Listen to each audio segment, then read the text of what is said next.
فاسألوا أهل الذكر إن كنتم لا تعلمون۔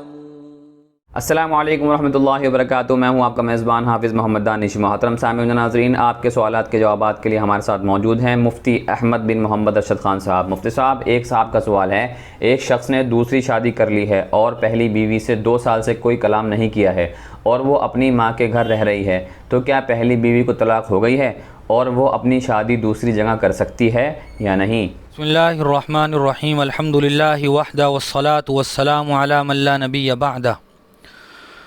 شریعت اسلامیہ میں آدمی کے لیے دوسری شادی کی اجازت اسی وقت ہے جب کہ وہ دونوں بیویوں کے درمیان مکمل انصاف کر سکے اور ان کے جسمانی اور مالی حقوق کی ادائیگی کر سکے۔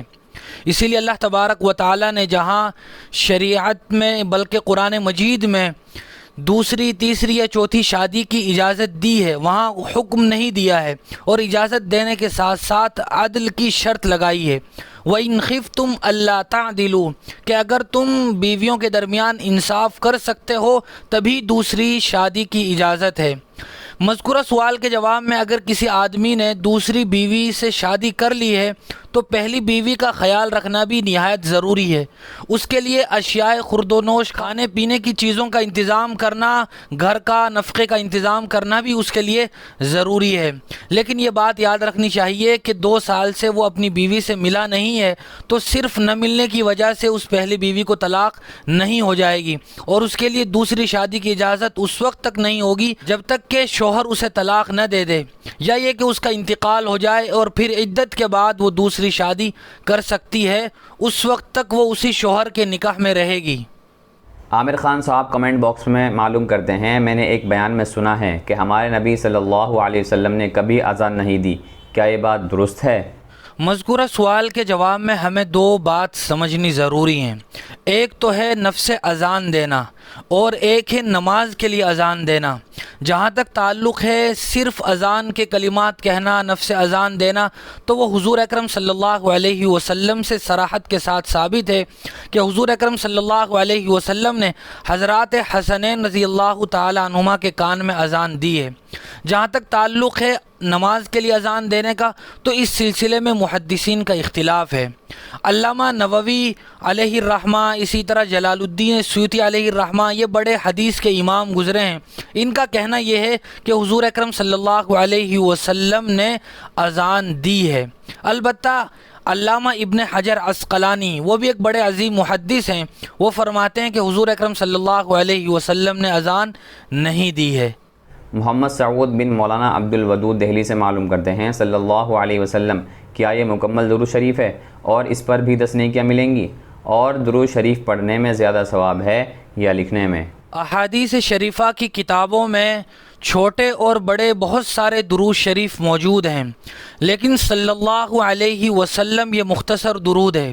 اس درود کے بارے میں یاد رکھنا چاہیے کہ یہ درود اس وقت پڑھا جاتا ہے جب مجلس میں یعنی ماقبل میں حضور اکرم صلی اللہ علیہ وسلم کا نام آیا ہو، لیکن اگر حضور اکرم صلی اللہ علیہ وسلم کا مجلس میں یا اس درود کے پڑھنے سے پہلے نام نہیں آیا ہے تو پھر ہم یہ درود نہیں پڑھیں گے، یعنی صلی اللہ علیہ وسلم نہیں پڑھیں گے، اس کے بجائے ہم یہ درود پڑھیں گے، صلی اللہ علی النبی الامی، صلی اللہ علی محمد، اس طرح ہم پڑھیں گے۔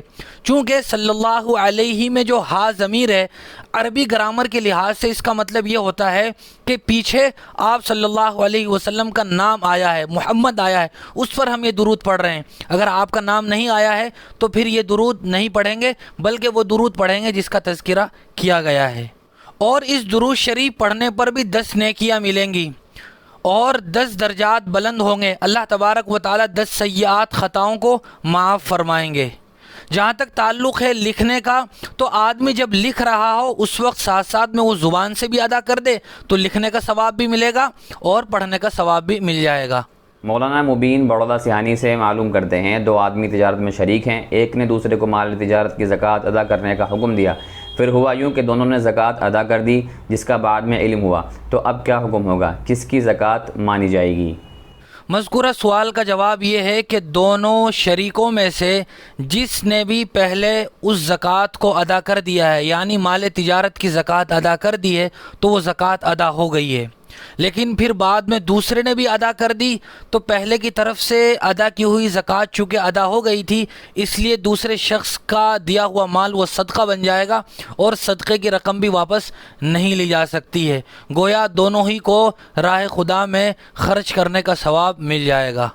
محترم سامعین و ناظرین، گزشتہ روز جو آپ سے سوال پوچھا گیا تھا کہ حضور صلی اللہ علیہ وسلم کا محمد نام کس نے رکھا ہے، تو صحیح جواب ہے دادا عبد المطلب۔ بہت سے ہمارے دوستوں نے صحیح جواب دیے ہیں، ان کے نام آگے ویڈیو میں پیش کیے جائیں گے۔ پروفیسر جاوید فاروقی صاحب کا سوال ہے، ایک آدمی نماز تو پڑھتا ہے لیکن بے توجہی اور بے دلی کے ساتھ پڑھتا ہے، اس کا کیا حکم ہے؟ مذکورہ سوال کے جواب میں دو باتیں قابل ذکر ہیں۔ ایک تو یہ کہ آدمی نماز کی ادائیگی ہی میں سستی برتتا ہے، پانچوں وقت کی نماز نہیں پڑھتا، یا یہ کہ فجر پڑھی ظہر چھوڑ دی، عصر پڑھی مغرب چھوڑ دی، تو یہ بھی نہایت ہی برا عمل ہے، چونکہ حضور اکرم صلی اللہ علیہ وسلم نے ارشاد فرمایا ہے من ترک الصلاۃ متعمدا فقد کفر، کہ جو آدمی جان بوجھ کر نماز کو چھوڑ دے، سستی کرے، تو وہ آدمی کافر ہو جاتا ہے۔ اسی طرح حضور اکرم صلی اللہ علیہ وسلم کے پاس ایک شخص آئے، انہوں نے کہا کہ یا رسول اللہ سب سے اچھا عمل کون سا ہے؟ تو آپ نے فرمایا الصلاۃ علی وقتہا، نماز کے وقت پر نماز ادا کرنا۔ اسی طرح آپ صلی اللہ علیہ وسلم کی ایک حدیث ہے کہ قیامت کے دن سب سے پہلے نماز کا سوال ہوگا۔ دوسری بات یہ ہے کہ آدمی نماز تو پڑھتا ہے، پانچوں وقت کی نماز پڑھتا ہے، لیکن نماز کی ارکان کی ادائیگی میں سستی برتتا ہے، اس کا ذہن و دماغ دکان و مکان میں ہوتا ہے، جس مسجد میں اور نماز میں ہوتا ہے، تو ایسی نماز بھی یہ منافقوں کی علامت ہے۔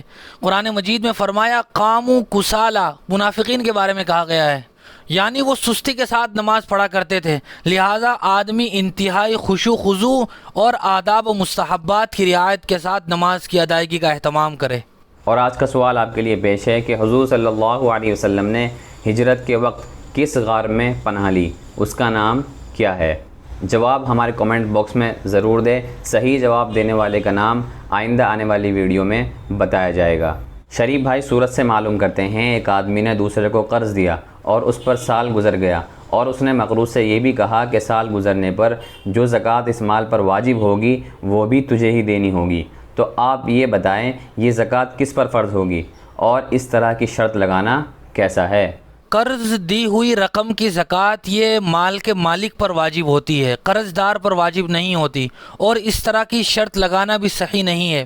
لیکن ہاں اتنی بات ہے کہ زکوٰۃ اس وقت واجب ہوگی جب قرض کی رقم اسے واپس مل جائے گی، تو جتنے مدت بھی اس کے پاس وہ رقم اور پیسے رہے ہیں، اگر مکمل ایک سال یا اس سے زیادہ رہے ہیں، تو اس ایک سال کی زکوٰۃ جب اسے قرض کی رقم مالک کو واپس مل جائے گی اس وقت مالک پر واجب ہوگی۔ لیکن اگر مالک کو اس بات کا پورا یقین ہے کہ میرے پیسے واپس مل جائیں گے، تو قرض کے دوران بھی مالک اگر اپنے پاس سے زکوٰۃ ان پیسوں کی ادا کر دے تب بھی درست ہے۔ جن حضرات نے صحیح جواب دیے ہیں ان کے نام یہ ہیں: محمد افتخار، محمد سعود بن مولانا عبد الودود دہلی سے، محمد اسجد خان، عالم خان چنگھیاری سے، محمد ناصر ناگل میوات سے، محمد فیضان بٹلہ ہاؤس سے، ماسٹر ارشد بٹلہ ہاؤس سے، ابراہیم باغبان۔ اور آپ سبھی سے درخواست ہے کہ آپ ہمارے دار ارقم یوٹیوب چینل کو سبسکرائب کریں، ویڈیو کے نوٹیفیکیشن کے لیے بیل آئیکن کو دبائیں، ویڈیو کو لائک کریں، صدقہ جاریہ کی نیت سے ویڈیو کو شیئر بھی کریں۔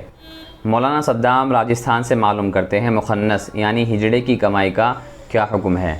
جی ہاں، مخنث کی کمائی یہ مطلقاً حرام نہیں ہے، اس وقت اس کی کمائی حرام ہوگی جب اس نے ناجائز طریقے سے کمائی ہوگی، ناچ گانے کے ذریعے سے یا بدکاری کے ذریعے سے کمائی ہوگی۔ لیکن اگر مخنث کا کوئی اپنا کاروبار ہے، حلال تجارت ہے، اس کے ذریعے سے اس نے جو مال کمایا ہے وہ حلال ہوگا۔ پھر اگر وہ دعوت کرے تو اس کی دعوت بھی قبول کرنا جائز ہے، کوئی وہ ہدیہ دے تو ہدیہ بھی قبول کیا جا سکتا ہے۔ بہت شکریہ مفتی صاحب آپ کا، جزاک اللہ۔